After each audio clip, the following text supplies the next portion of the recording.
dos ponentes altamente cualificados a tratar una enfermedad conceptuada como rara, que es la amiloidosis hereditaria transtirretina. Se van a ver y a revisar una serie de conceptos bioquímicos y al mismo tiempo clínicos, y vamos a intentar que quede lo más claro posible este tipo, de enfermedad rara. Vamos a hacer una pequeña introducción para situar esta patología y a continuación hablarán, en primer lugar, el doctor José Luis Poveda, conocido por todos, jefe de servicio de farmacia del Hospital La Fe, y a continuación hablará la doctora Osorio, que es cardióloga de dicho hospital, además experta en enfermedades cardiológicas familiares y, bueno, de alguna forma nos verá o nos dará la versión clínica o visión clínica. Muy bien.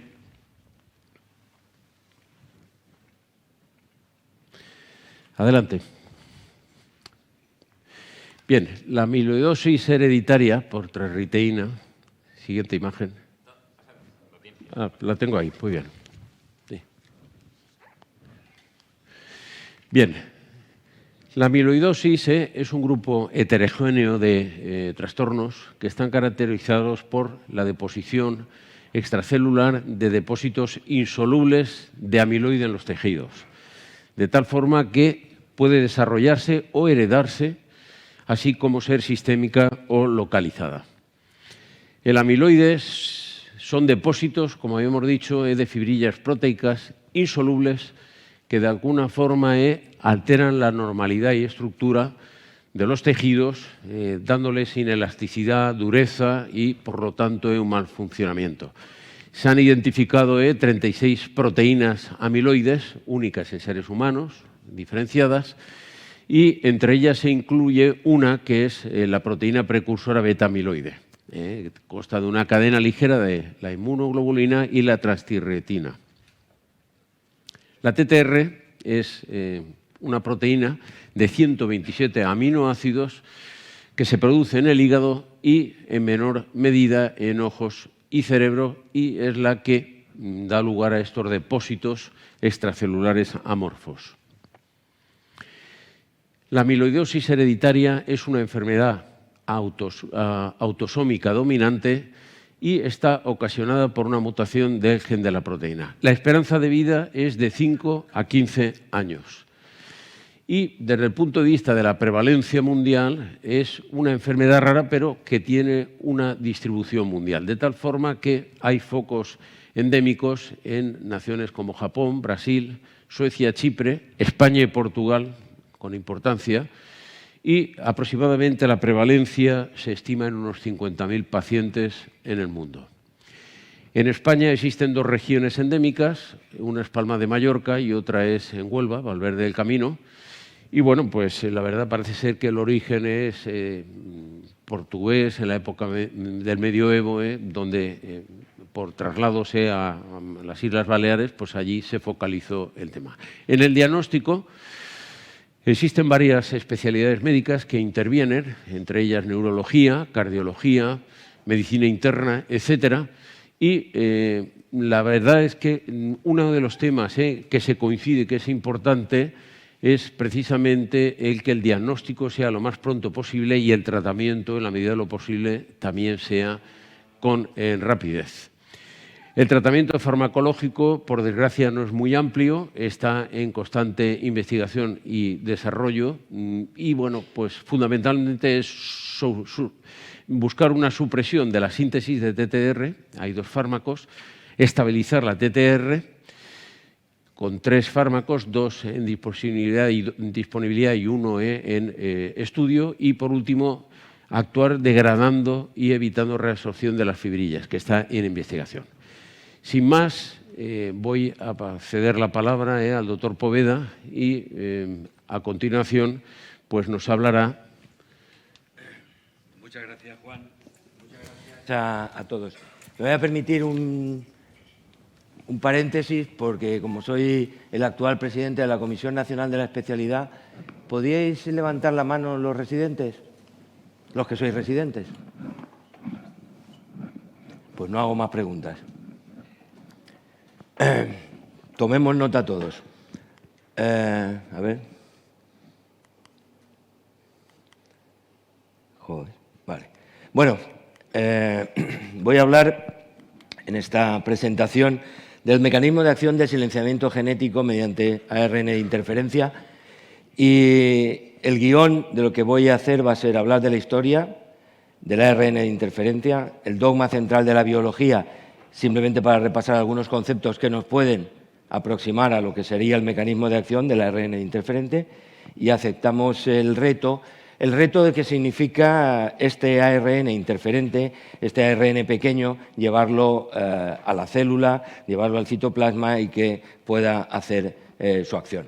Por tanto, muchísimos retos. La verdad es que es muy bonita la historia del ARN interferente, porque viene precisamente de un fallo, ¿no? Viene, como tantas cosas en medicina, los descubrimientos vienen de los fallos. Jørgensen estaba intentando mejorar el color de las petunias, hacerlo un violeta más intenso, y bueno, hizo diferentes modificaciones del ARN, y en un momento determinado pues se dio cuenta que no estaba produciendo la intensificación de color, sino que se producía el blanqueo de las petunias, ¿no? Y entonces se dio cuenta, o por lo menos empezó a intuir, que había algo que paraba precisamente la transcripción del ARN. Con este descubrimiento, que fue en el año 90, fijaros que aunque es del siglo pasado, pues está muy cercano, se hicieron los diferentes experimentos ya pasándolo a nematodos, ¿no? Bueno, es en 1998, y este descubrimiento del ARN de interferencia, el famoso silenciar el gen, permitió a Andrew Fair y Craig Mello tener el Premio Nobel de Fisiología y Medicina. Si os fijáis, prácticamente habían pasado 16 años desde el descubrimiento casual de las petunias blancas, ¿no? Y es muy sorprendente, ¿no?, que tan poco tiempo haya habido una evolución tan clara. Algunos, ¿no?, que hacen referencia a este trabajo para identificar la magnitud de lo que ha sido la ARN de interferencia, pues los tenéis aquí. Algunos dicen, la belleza de esto es que el trabajo ocurrió esencialmente en tiempo real. El descubrimiento y caracterización de estos ARNs es bastante reciente. A mí me gusta especialmente de Emma Moller, que es miembro del comité del Premio Nobel, y dice, fue como abrir las persianas por la mañana y de repente puedes ver todo claramente, ¿no? Bueno, pues hay descubrimientos de estos que son tan disruptivos, ¿no?, que cambian tanto, ¿no?, lo que va a ser las posibilidades terapéuticas de los pacientes, pues que la verdad es un privilegio también poder contarlo. Y si sorprendente fue ese desarrollo del descubrimiento, a mi juicio más sorprendente fue lo que fue el propio desarrollo clínico, ¿no? El ARN de interferencia empieza a probarse en el 2001 en células de mamíferos, y en el 2012 se inicia el primer ensayo clínico. Y yo no recuerdo ningún ensayo clínico que en ese desarrollo, en tan solo 6 años, la EMA y la FDA autorizaran el uso del patisiran. Bueno, la mayoría de los fármacos tardan en su desarrollo clínico muchos años, ¿no? Por tanto, también yo creo que este hito fue un cambio sustancial. Bueno, pero ¿qué es el ARN interferente? Ya sabemos el dogma central de la biología, y por tanto permitidme solo algún par de minutos para repasar algunos conceptos que todos sabemos, ¿no? Bueno, nuestros genes nos convierten en quienes somos, determinan cómo se construye nuestros cuerpos individualmente, nos permiten el funcionamiento de cada una de las células, y a pesar de que los genes son exactamente iguales, pues depende de que estén activados o desactivados, puede hacer que unas funciones estén activas o no. Bueno, en definitiva, este es el dogma que tantas veces hemos repasado, ¿no? El ADN, nuestra formación genética almacenada, la transcripción al ARN mensajero, y esa famosa traducción que hace que el ARN mensajero al final permita la construcción a través de proteínas, que son los componentes básicos para nuestras funciones corporales. Bueno, es muy bonito, ¿no?, saber también que en esta traducción, ¿no?, que es exactamente igual, al final existe una regulación diferencial que nos permite tener diferentes funciones, y gran parte de esos elementos, de esa funcionalidad diferente, tiene que ver precisamente con este ARN de interferencia, ¿no? El silenciamiento de determinados genes hace que a pesar de tener todos los mismos genes, se diferencian las células en su morfología, en su funcionamiento, etcétera, etcétera. Y también, desde luego, fue un paradigma, ¿no?, a la hora de establecer cómo trabajar o cómo abordar una enfermedad, ¿no? Si un ADN mutado tenía transcripción y traslación y conducía a una proteína que estuviera o sobreproducción o mal funcionamiento, etcétera, pues también era importante ver que si podíamos modificar alguna de estas fases, el ARN mensajero en la traslación concretamente, podíamos ayudar. Bueno, ¿cuál es el mecanismo de acción? Realmente, cuando uno la explicación es tan sencilla que dice, bueno, no sé exactamente cuánto tiempo voy a tener que explicar esto, pero realmente, al final, lo único que hace el ARN, lo único y lo más importante, es precisamente impedir la producción de cualquier proteína implicada en el proceso de una enfermedad, ¿no? Este ARN de interferencia pequeño, que es como realmente se llama, pues permite precisamente bloquear esta fase de traducción. Y un poco para situar qué significa esto desde el punto de vista terapéutico, nosotros nos hemos movido básicamente en 3 escenarios, ¿no? La mayoría de ellos han estado en modificar las proteínas, las dianas terapéuticas, que ha sido la estrategia más común con elementos químicos, anticuerpos monoclonales, etcétera, ¿no? Empezamos a trabajar algo del ADN, ¿no? Bueno, en edición, en transcripción genética, ¿no? Pero el tema del ARN mensajero no había sido objeto, por lo menos no había sido hasta esa fecha, de mucha intervención, ¿no? Bueno, en realidad, esto es un poco lo que quería comentar, ¿no?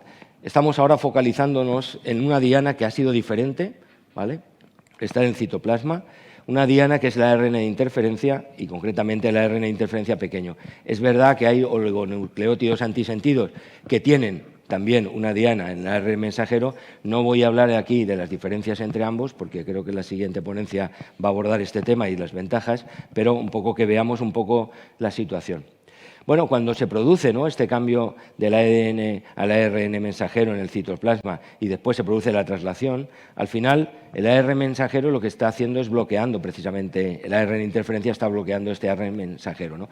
Y este ejemplo a mí me parece muy ilustrativo, ¿no? Es decir, durante muchísimo tiempo, ¿no?, teníamos un grifo abierto de producción de proteínas que no llevaban, digamos, al desarrollo correcto y funcional, es decir, teníamos un grifo abierto en producción de proteínas o bien en mal estado de las proteínas y seguíamos intentando, como ocurre aquí, limpiar, recoger todo el agua, recoger todas esas proteínas que no se estaban produciendo bien, ¿no?, intentando, digamos, que el encharcamiento fuera lo mínimo posible. Claro, aquí realmente lo que se produjo con el ARN de interferencia es que se cortó el grifo, ¿no? Cortando el grifo se había realmente disminuido toda esa situación. Claro, es un mecanismo tan eficiente, ¿no?, que cabe preguntarse qué hemos estado haciendo con anterioridad, ¿no? Pero claro, esto es lo que tiene la ciencia.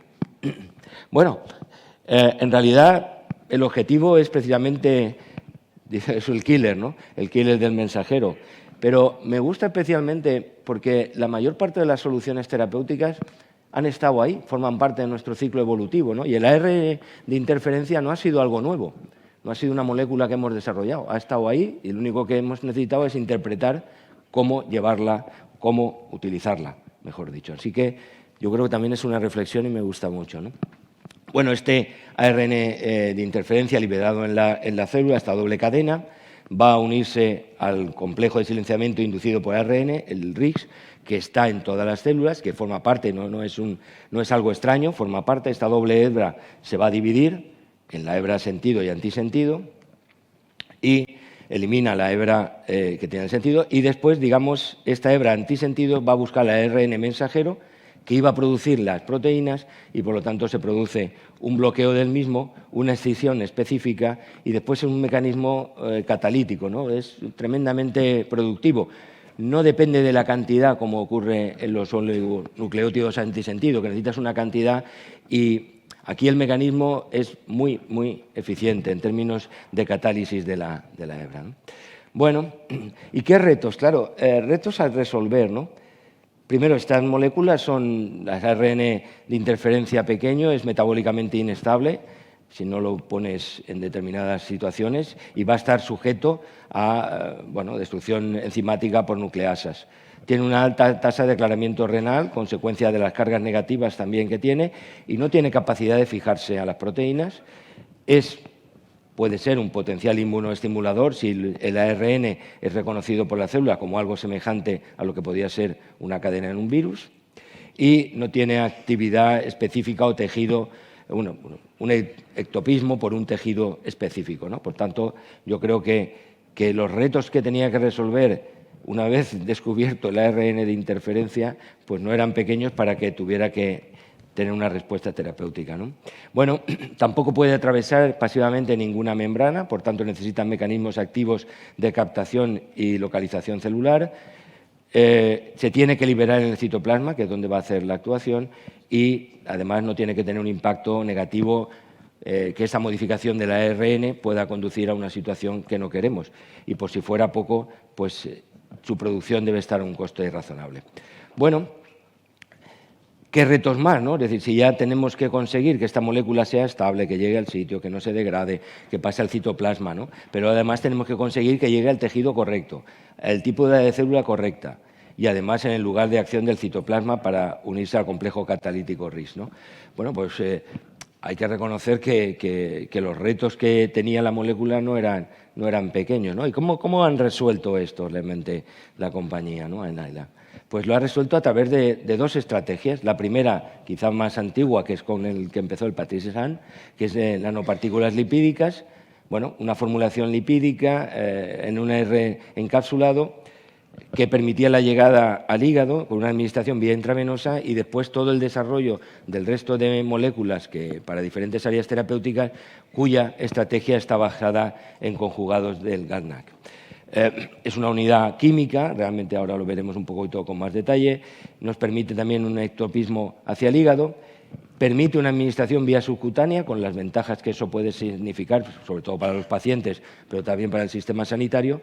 Así que, bueno, realmente estas dos posibilidades, hoy en día la estrategia que ha ganado realmente son los conjugados del GalNAc, y aunque tenemos nanopartículas lipídicas, pues, bueno, yo creo que lo señalarán después, prácticamente toda la estrategia terapéutica de ARN de interferencia pequeño va asociado a los conjugados, ¿no? Bueno, como este es un poco, digamos, la situación todavía actual en ARN encapsulado en estos dispositivos lipídicos, a través del endosoma, ¿no? Va a pasar unido por una lipoproteína como es el AEPO, y se va a unir a diferentes receptores lipídicos del hígado, el HDR, etcétera, y que ahí, a partir de ahí, va a entrar en la membrana endosomial y por un cambio de modificación de pH se produce la desestructuración de la membrana y la liberación para la unión al complejo RIS. Bueno, esto es prácticamente otro esquema de lo que sería, pero para que entendamos un poco la complejidad, ¿no? De esa unión, ¿no? a un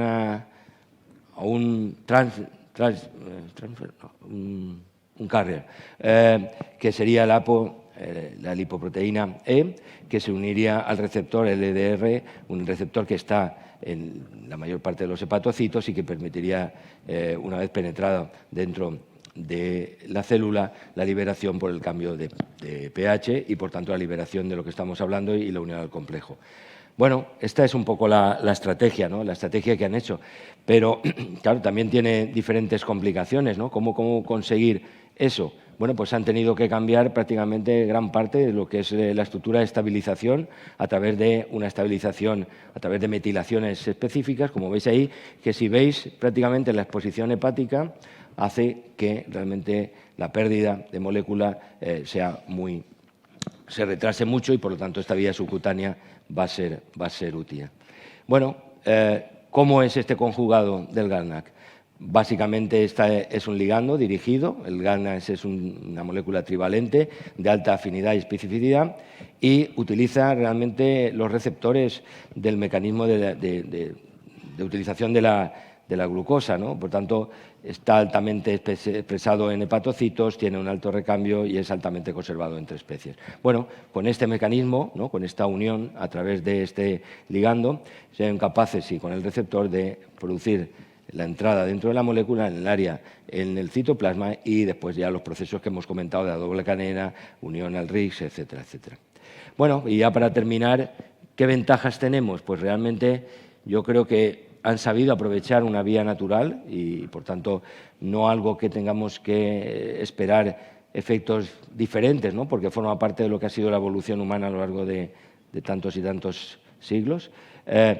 Tiene un mecanismo catalítico que es altamente eficiente, ¿no? Por tanto, con pocas dosis eres capaz, ¿no?, de reproducir el ciclo. Tiene gran número de dianas potenciales y estamos viendo ya el desarrollo y una batería de ensayos clínicos que dan esperanza, ¿no? Bueno, algunas esperanzas súper necesarias, ¿no? Por ejemplo, pues hace poco creo que se ha empezado, no sé si se ha aprobado o está en desarrollo el primer fase 1, ¿no?, con el Alzheimer, precisamente para el ARN de interferencia, ¿no? Bueno, pues realmente para los que tenemos cierto riesgo, que por cierto sois todos, pues nos viene estupendamente que esto se vaya produciendo, ¿no? A ver si llega con la suficiente rapidez, pues 5 o 6 añitos estaría bien, ¿eh? No, más no tampoco.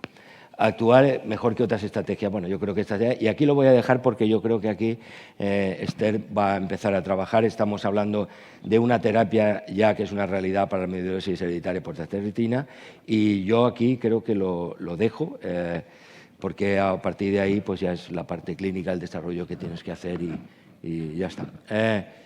Yo os quiero pedir disculpas porque no me voy a poder quedar solo hasta menos cuarto, por cuestiones ajenas a la voluntad del que está aquí, pero que me obligan a irme. O sea que no sé si tenéis alguna pregunta, espero que no. Pues este es el momento. Los residentes también pueden hacer preguntas. Los que están. Bueno, ya hay más. Se han confundido de hora, pero bien. Bueno, pasamos entonces, ¿no? Muy bien.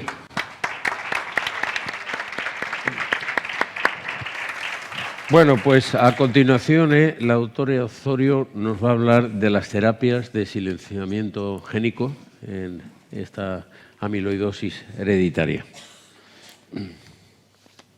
Bueno, pues mientras me ponen la ponencia, agradeceros a todos vuestra asistencia. Muchas gracias por estar ahí, por mostrar vuestro interés por esta entidad rara en cuanto a la forma hereditaria, más frecuente en cuanto a la forma wild type, sin mutación, que hasta el 25% de los corazones por encima de 80 años podemos encontrarlo y tienen tratamientos en gran parte comunes, solapados.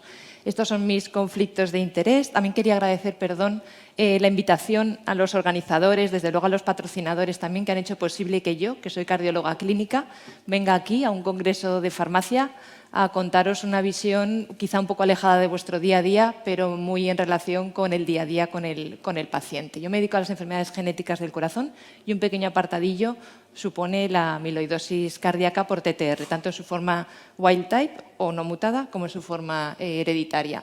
Y es una entidad altamente multidisciplinar, ya lo han puesto de manifiesto la introducción y un poco también la ponencia del doctor Selva. Y aquí os traigo pues, todas las especialidades que entran en acción cuando tenemos un paciente con una entidad de este tipo. Los cardiólogos somos los responsables de la parte que condiciona la morbimortalidad en estos pacientes y los neurólogos quizás los que más la han diagnosticado porque es allí, en esa especialidad, donde se ha mostrado desde el principio un mayor interés y un mayor impulso para el desarrollo de fármacos que han cambiado nuestro día a día. Pero no todas las mutaciones, ahora estoy ya en la forma hereditaria, afectan al corazón en igual medida y tenemos mutaciones, las que están reflejadas y que no tengo puntero para señalaros en la diapositiva, que tienen un porcentaje muy variable. Como veis, la forma más frecuente, la Val30-MET, afecta al corazón en un 27%, pero otras formas, y aquí tenemos la Val122 isoleucina, hasta en un 97%. Esto es muy diferente, la forma de presentación, y aquellos pacientes que teniendo amiloidosis hereditaria si no tiene afectación cardíaca, pues van a verse excluidos de las indicaciones actuales para fármacos específicos, con lo cual esto es muy relevante y tenemos ahí un mundo esperando ensayos que nos permitan a estos que no tienen afectación neuropática poderles poner tratamiento que va dirigido a la enfermedad y también para las fórmulas no mutadas, que todos estos, pues como os digo, quedan exentos de las indicaciones actuales de tratamiento específico. Claro, el paradigma del tratamiento de estos pacientes ha cambiado y también ha cambiado, por tanto, nuestro empeño diagnóstico, porque ahora que tenemos posibilidades de tratarlo, estamos más por la labor de diagnosticarlos, que hasta ahora pues, tenía poco sentido darles una palmadita en la espalda y seguir dando furosemida y poco más. Ahora, si podemos diagnosticarles y ponerles la etiqueta de amiloidosis TTR, se nos abren las puertas a tratamientos que hasta ahora no estaban en nuestra mano. Esos tratamientos vienen, como se ha visto también en la ponencia previa, pero rápidamente, a favorecer que se mantenga la molécula correctamente engarzada y no se formen esas microfibrillas que van a acabar dando el daño en el órgano. Y ahí el tafamidis, pues tengo que destacarlo porque es el único que a nivel cardíaco ha demostrado mejorías de la morbilidad y de la mortalidad, de los ingresos y la mortalidad global.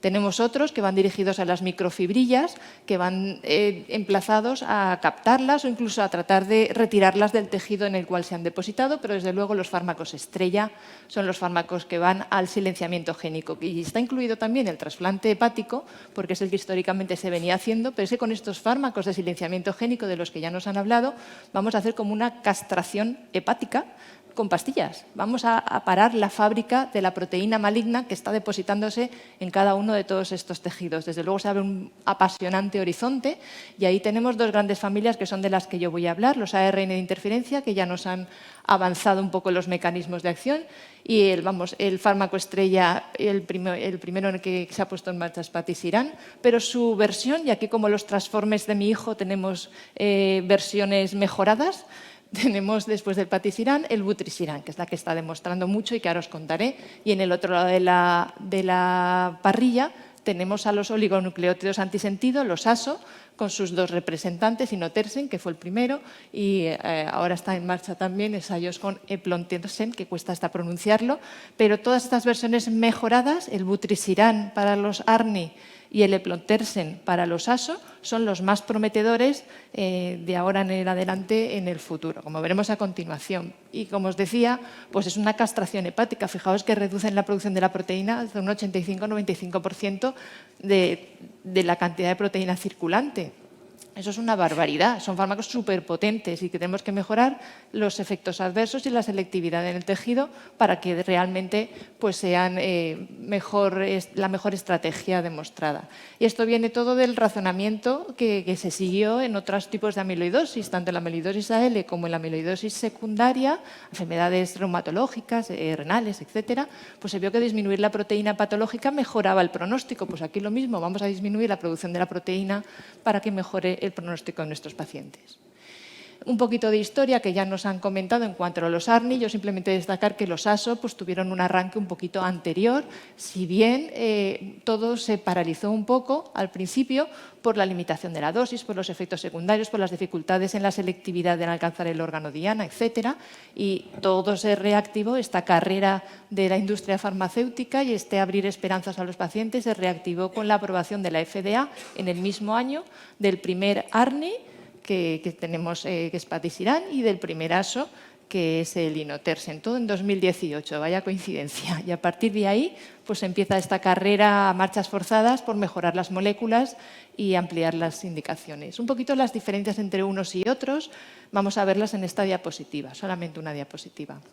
Hemos hablado antes en la ponencia previa de los ARNI, ahora voy a empezar al revés, con los ASO, con los oligonucleótidos antisentido. En este caso van a ser moléculas de ARN monocatenario, van a ejercer su acción gracias a la activación de la enzima que va a romper el ARN diana, con el cual se habrán emparejado de forma selectiva. Esta escisión del ARN mensajero diana, para el cual tiene una selectividad muy alta, se produce en múltiples sitios, pero con una proporción estequiométrica 1:1 que hace pues, que la eficiencia del fármaco sea mayor en la otra familia, porque como nos han contado también antes, una única molécula va a escindir muchos ARN mensajeros. En este caso la relación es 1:1 y predominantemente ejerce su acción en el núcleo. Estas son las diferencias con respecto a los ARNI, de los que ya hemos hablado, con el máximo exponente patisiran, del que también hemos hablado. En este caso, en lugar de ser un ARN monocatenario, lo tenemos bicatenario, luego ya se separan las dos cadenas y solamente la cadena antisentido unida al RISC va a ejercer su acción lítica sobre el ARN mensajero, pero inicialmente es bicatenario. Su acción fundamental en este caso se va a hacer en el citoplasma. Como os decía, una única molécula va a destruir muchos ARN mensajeros y el sitio de escisión es muy, muy selectivo. Muchas enfermedades están siendo objeto de tratamiento con esto del silenciamiento génico, tanto en su versión farmacéutica, como son los ARN de interferencia, como con el uso o mediación de la contraparte que en estado natural todos tenemos, que son los microARNs que nuestro organismo nos hace, pues, por ejemplo, envejecer. ¿Por qué cambia nuestro aspecto? Porque cambia la expresión génica. Y ese cambio de expresión génica natural que sucede en todos los organismos se lleva a cabo a través de los microARNs, que son primos hermanos, pero naturales, en cada una de nuestras células. Entonces vamos a empezar hablando un poquito de la parte clínica de los ARNI y a continuación de la parte clínica de los ASO, de los oligonucleótidos antisentido. Como decíamos, el primero que se aprobó por la FDA es el patisiran y esto fue en el año 2018. Como le voy a dedicar las siguientes diapositivas, simplemente esta me sirve para destacaros que esta revisión de este mismo año, la verdad es que es excepcional. Revisa absolutamente todas las distintas estrategias actuales del silenciamiento génico en el ámbito de la amiloidosis TTR y os la recomiendo encarecidamente. Pues bien, el ensayo pivotal de patisiran en amiloidosis TTR es el estudio Apolo, centrado en amiloidosis hereditaria. Como veis, se le utilizaron 225 pacientes a dos plazos, placebo versus control, es un fase 3, con infusiones que cada 3 semanas se llevan a cabo a nivel hospitalario, intravenosas, ¿no? Y esto, pues un poco el mecanismo de administración, que sea intravenoso, que sea en el hospital, que sea cada 3 semanas, pues es un poco lo que ha penalizado la molécula y ahora se tiene tanto interés en su versión mejorada, optimizada, subcutánea, que veremos a continuación. Pero en su versión original, en esta, ya demostró que de forma eficaz cumplía con todos los objetivos que se habían planteado y mejora, sobre todo a nivel neurológico. Bueno, sobre todo no, los objetivos es que eran neurológicos, aquí no tenían objetivos cardiológicos, pero mejoraron todas las escalas de calidad de vida, de afectación de la polineuropatía y esto les valió la indicación en polineuropatía, ¿vale? Pero tanto fase 1 en su primer estadio como en el segundo, caminando con bastón, también se les puede recetar con indicación neurológica, a diferencia, por ejemplo, de lo que pasa con tafamidis, que solo es en la primera etapa. La administración debe darse siempre con una premedicación y eso también penaliza el fármaco y se espera que con su versión mejorada podamos evitárnosla. Y hay que dar dexametasona, paracetamol, antihistamínicos y también suplementar la vitamina A porque la TTR que vamos a reducir tan drásticamente es un cotransportador de esta proteína, así que la tendremos que suplementar.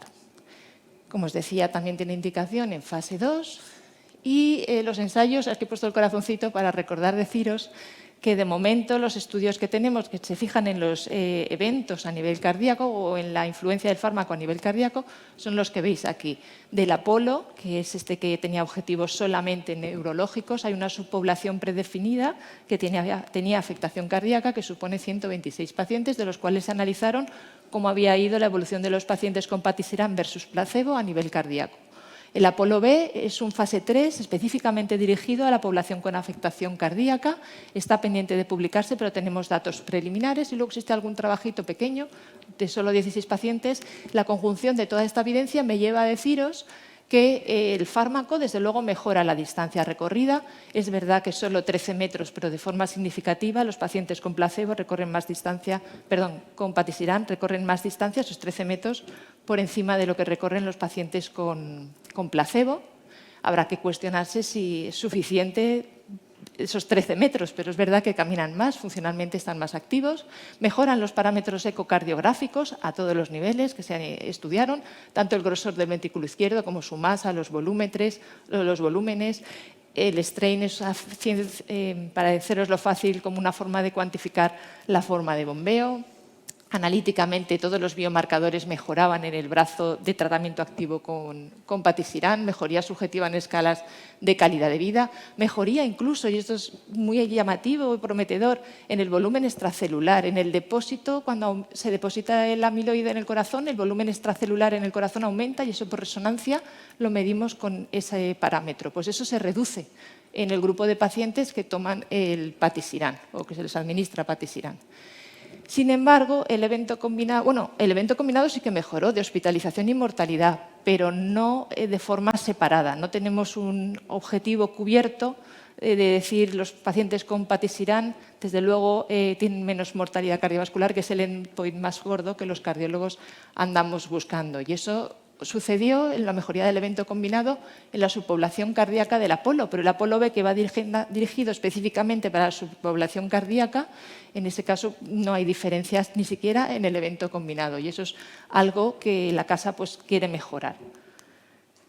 Todo esto se argumenta que el Apolo B no estaba dimensionado para mostrar diferencias en hospitalización y morbimortalidad, que pasará en la extensión a más largo plazo, pues está por ver, y que pasará con su versión mejorada, con vutrisiran, que es mucho más potente y quizás sí que demuestre mejoría en el evento combinado. El patisiran a largo plazo sigue siendo seguro, sigue siendo efectivo, sigue reduciendo los niveles de TTR de forma dramática, sigue manteniendo esa mejoría de la polineuropatía y no hay complicaciones graves de seguridad con el fármaco. El rebusirán no ha seguido adelante, tuvo que ser retirado por un aumento de la mortalidad y era la primera mejoría de patisiran con molécula GalNAc. Pero la que sí que promete mucho es vutrisiran. Vutrisiran es la opción mejorada de patisiran, está unido a la molécula de GalNAc, ha demostrado ya mejoría a nivel de la neuropatía en el ensayo HELIOS-A, que le ha valido que la FDA lo acepte para tratamiento de amiloidosis cardíaca, amiloidosis TTR hereditaria con afectación de polineuropatía, y está por ver qué pasa con el HELIOS-B, que es la demostración o el intento de demostrar que vutrisiran es válido y mejora a los pacientes con afectación cardíaca. A nivel del ensayo, ¿cómo está definido el HELIOS-B? Pues desde luego también es otra vez un ensayo fase 3, randomizado doble ciego, en el cual tenemos un brazo con placebo y un brazo con el vutrisiran, que es una forma de administración mucho más cómoda que patisiran, va a ser subcutáneo y va a ser cada 3 meses. Los objetivos que se han marcado es el evento combinado de morbimortalidad, de ingresos y de mortalidad, que esperemos que lo demuestren, y se esperan resultados para 2024. Pasamos a los ASO, que hay poco que añadir, ahora veréis a continuación. Tenemos que la molécula también puede ser mejorada en cualquiera de sus partes para mejorar tanto la eficiencia como la seguridad del fármaco, disminuyendo gracias a esas modificaciones los efectos indeseados en otros órganos. Hace muchas acciones, la verdad es que es complejo entender el mecanismo, pero en definitiva 3 cosas. Por un lado, se carga, destruye, hidroliza, hace añicos el ARN mensajero diana, que selectivamente se ha unido a él, parecido a lo que pasaba con los ARNI, y en este caso pues, disminuye también la expresión de la proteína. Este es el ejemplo para la amiloidosis cardíaca, pero otras formas en las que los ASOs ejercen su acción es, por ejemplo, retirando ARNs mensajeros que son defectuosos, y esto se está poniendo en marcha para la distrofia miotónica, o incluso aumentando la expresión génica en otro escenario como es la atrofia espinal. La historia, la carrera de desarrollo de los fármacos es previa, ya os lo he comentado antes, y en este caso ya en 1999 la FDA aprobó el primer ASO, en este caso para el tratamiento de la afectación oftálmica por CMV, y en 2018, como os decía, inotersen es aprobado por la FDA. Me estoy confundiendo al apretar, aquí. Bueno, pues en este caso inotersen demostró también todos los objetivos que se habían marcado de mejoría de calidad de vida y mejoría de la polineuropatía, que le valió la aprobación de la FDA para el tratamiento de la amiloidosis hereditaria con afectación polineuropática también en estadio 1 y 2, pero a costa de unos efectos secundarios que le han pasado factura, como es la trombocitopenia y la glomerulonefritis. Y esta ha sido la carga que ha ido arrastrando inotersen y que se ha mejorado con su versión mejorada, que hablaremos a continuación, del eplontersen.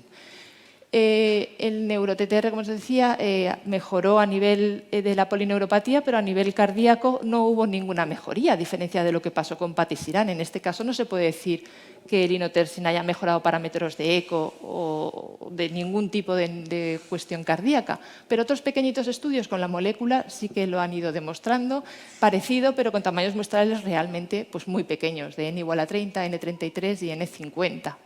Eplontersen, que es la versión mejorada de inotersen, gracias a la asociación otra vez a una molécula GalNAc, está por plantear o dar resultados a nivel cardiológico, pero a nivel de neuro, el neuro-TTR ya ha demostrado que eplontersen mejora la polineuropatía y se ha valido esto de que la FDA se haya planteado ya este mismo mes de marzo el ver si lo aprueba con esa indicación, porque alcanzó todos los objetivos, los de siempre, de mejora de la polineuropatía y de calidad de vida.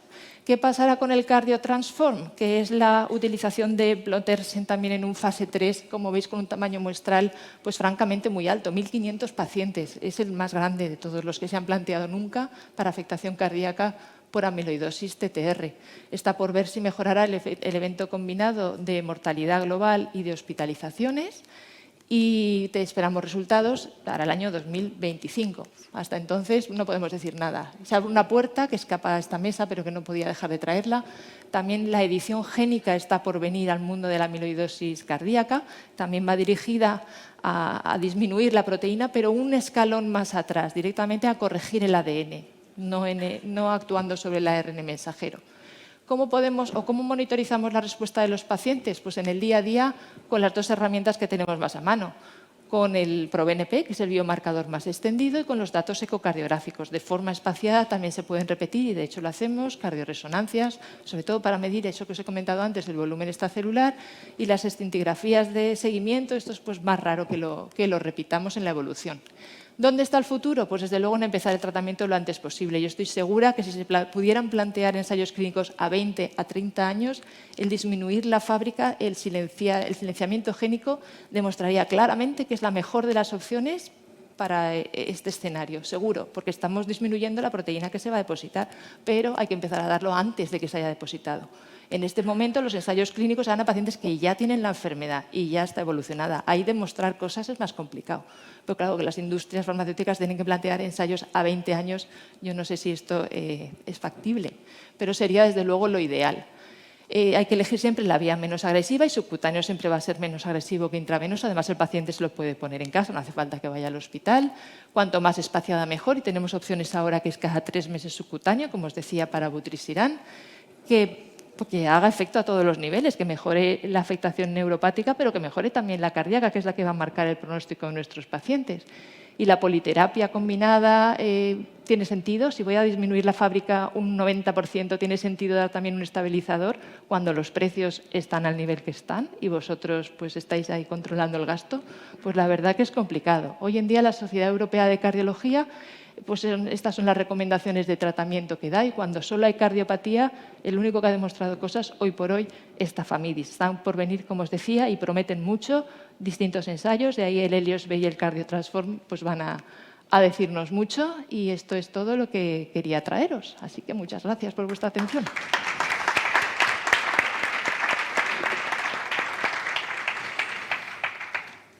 Pues muchas gracias por la excelente y densa presentación que nos has hecho. Y bueno, pues entramos en turno de preguntas o reflexiones. Si alguien quiere comentar alguna cosa o preguntar, es el momento.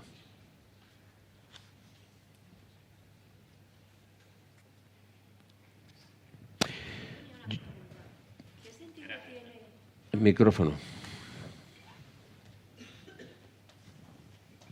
Bueno, gracias por la exposición. La verdad es que ha sido pues eso, un repaso magnífico para ponernos al día en enfermedades que, bueno, otras enfermedades más prevalentes son las que nos llevan a estar más al día. Estas, pues cuando tienes un paciente, te obligan a estar encima, ¿no?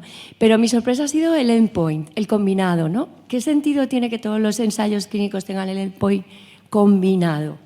Interesan ambos, sí que es verdad que interesa la hospitalización, interesa tal, pero ¿por qué todos los ensayos repiten ese endpoint combinado y se acepta así?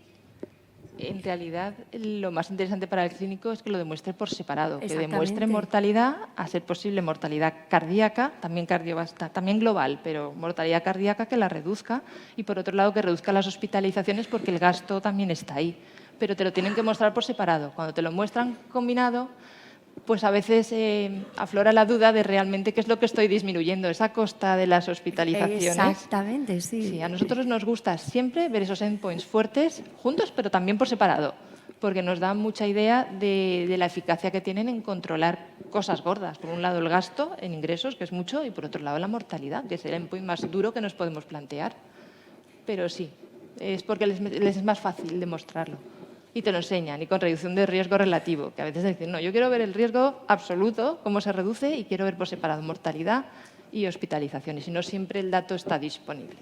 Pero es lo que a nosotros nos gustaría ver, claro, sí. Y la FDA y la EMA, pues no sé muy bien en qué se basan o cuánto dato piden a la hora de aprobarlo, pero lo más interesante de todas, para valorar el impacto, son esas 2 endpoints por separado.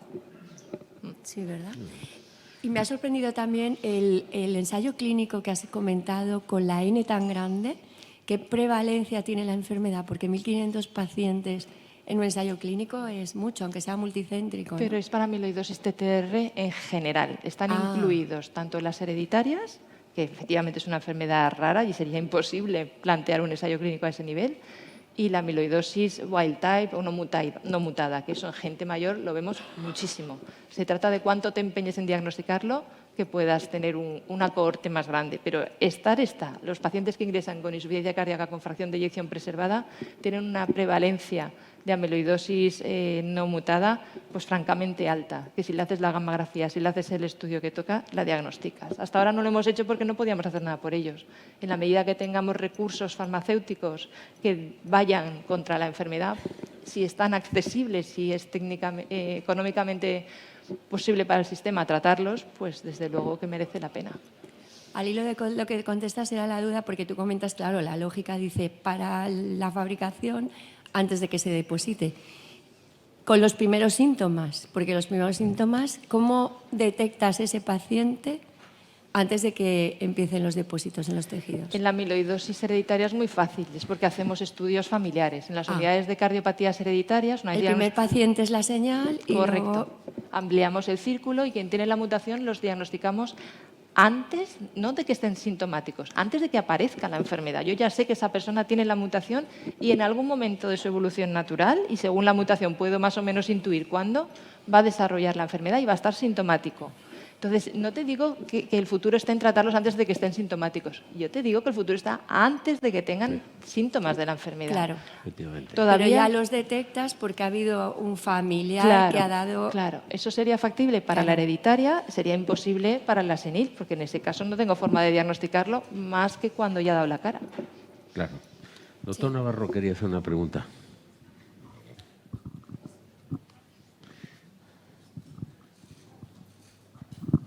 Bueno, muchas gracias por la ponencia. La verdad es que es un tema bastante complejo.